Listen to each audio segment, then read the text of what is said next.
Welcome to the Thriving Solopreneur Show, where you learn the stories and systems that have turned hardworking, self-employed business owners like yourself into highly successful, leisurely entrepreneurs. This show is dedicated to those who went into business for themselves because they had an idea or suggestion that ignited their passions to do more, to do it better, and to solve a problem in our community. Whether your business started in a basement, a garage, or at a kitchen table, this episode will bring to you a system, a tip, or an entrepreneur that has been where you are and can guide you to living the fulfilling life you desire for yourself. Here's your host and serial solopreneur, Janine Bolon. Hey, welcome to today's episode. I'm Janine Bolon, and we are going to be discussing the top 4 things you need to do when you start your own business. And the reason I'm going to go super basic here is that one of the things that I've learned as I started coaching business owners and solopreneurs is that sometimes I would start coaching them on a process or a system, and I realized, wow, you don't have the basics down. Until you get these basics, I can't really help you launch your business. So one of the things I wanted to share today are the top 4 things that you need to do to launch your business. And even if you've been running your business for a while, these are going to help you escalate or expand your business. So number 1, for many business owners, this is pretty basic, but get a separate bank account. It is imperative that if you're going into business for yourself, you set up the intention that you're going to have money coming into you, to your business. I've had people say to me, yeah, but Janine, this is kind of a hobby and it doesn't matter. I don't care. If you are selling products or services, it's imperative that you allow money to come to you and it be differentiated from your personal bank account. It makes the bookkeeping easier. You will thank me later when you start getting enough money. You have to pay taxes. Trust me, what starts off as a hobby can blow up into a full-out business. And what is beautiful about that is some people start stressing and they're like, but Janine, I don't want to make too much money. I just want to keep this my little hobby. I'm like, look, what if you made enough money that you can continue just to do your hobby and you made enough money to pay other people to do all that stuff you didn't want? And then all of a sudden you see their eyes light up. You mean I could do this full time, is what they say? And I'm like, yes, but you have to work into it. And that's why it's imperative that you start off right off the bat, have a separate bank account for your money that's going to come to you through your business. Okay. So after you go to the bank and set up the account, they will ask you, is this a personal bank account or is this a business bank account? You want to say it's personal.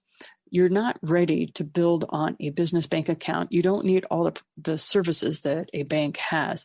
And you're going to be stating the money. So what they're asking with the business versus personal bank account is, do you have an EIN number, which you get from the IRS when you start a business, or are you a solopreneur? And so you can start off as a personal solopreneur and you can change all this later. So for right now, just start a bank account, a separate personal bank account.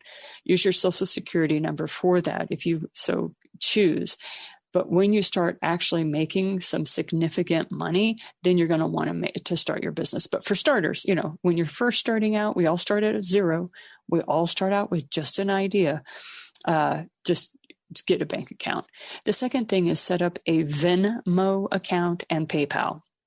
Venmo, spelled V as in Victor, ENMO, and PayPal are 2 ways that people want to pay you for small little products or services that you do. If I have anything that I am charging for that is under $20, I have a tendency to use Venmo because I tell people exactly how much money I do not get if they pay me through PayPal.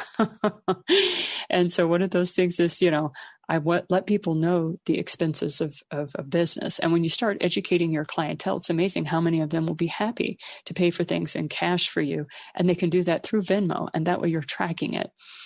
One of the other things is after you've done those aspects, you're ready, you have your business account, you have your Venmo and PayPal set up. The third thing is your master contact sheet. I don't care if you're real techie or not. You can do a basic spreadsheet. And what you want to do is take Excel, or if you like using Google Sheets, use that. Or if you have a Mac and you have the Numbers program, use that. But this is what you're going to do. You're going to download every contact that you have in your phone, and you're going to put it in your master contact sheet. You're going to download every Facebook friend you have into a CSV file, and you're going to put that in your sheet. And then you're going to take every friend that you have either on Instagram or on LinkedIn or whatever social media, and you're going to download your friends lists. And you're going to do that and put it into your master contact sheet. And then after you've done all that, you're going to start spending 4 hours a week contacting everybody on that list and letting them know that you're in for business, that you are open for business. And don't worry about all the fears that are going to pop up in your head. There's going to be a lot of excuses. There's going to be a lot of things that your brain is going to tell you, and all the excuses that you're going to come up with. And this is going to be your answer.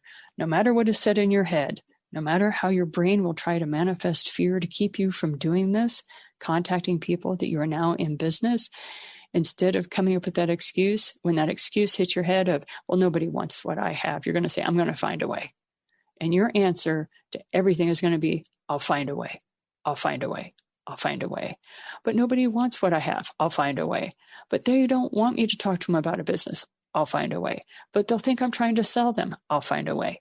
Okay, I'll find a way. That is your answer to every fear or excuse that's going to be popping up into your head. And trust me, this is why being a business owner is self-development. You want the best self-help course on planet? Run your own business. You have to deal with every internal fear and demon and monster in your head. So some people would say, then why should I go into business? Oh my gosh, I don't think I should. I would say, don't. Run the other direction as fast as you can. Don't be your own business owner. However, there are many of us that have items or things we love doing, and we want to be able to keep creating. So I highly encourage you to make it a business. That way it will pay for itself. It will at least pay for the cost of supplies. We're not talking about paying for your time or your value of what you are.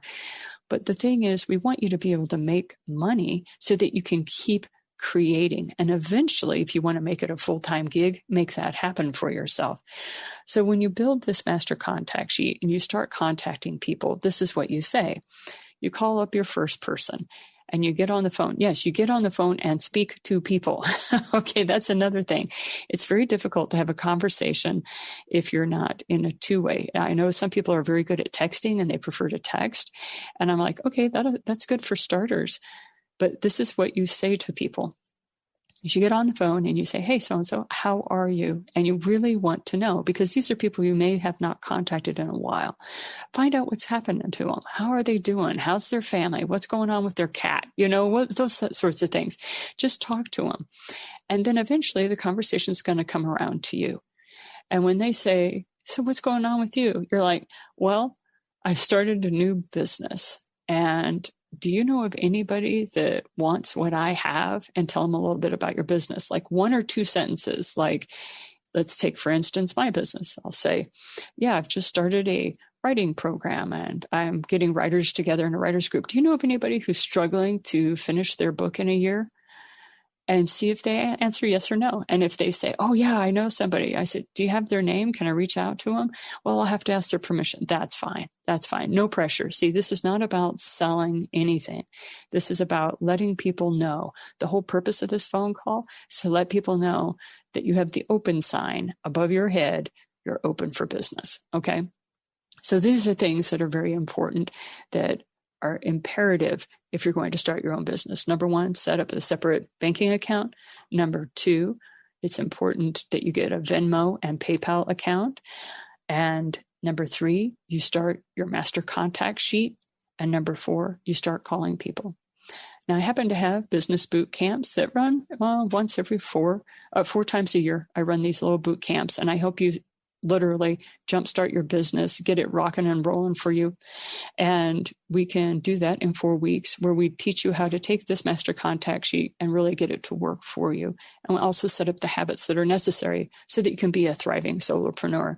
If you have an interest in that, visit my website, JanineBolon.com/programs, or you can say /bootcamp, and you will see the different opportunities you have to work with me, and we can get you up and running and making money in your business while you're still doing the things that you love.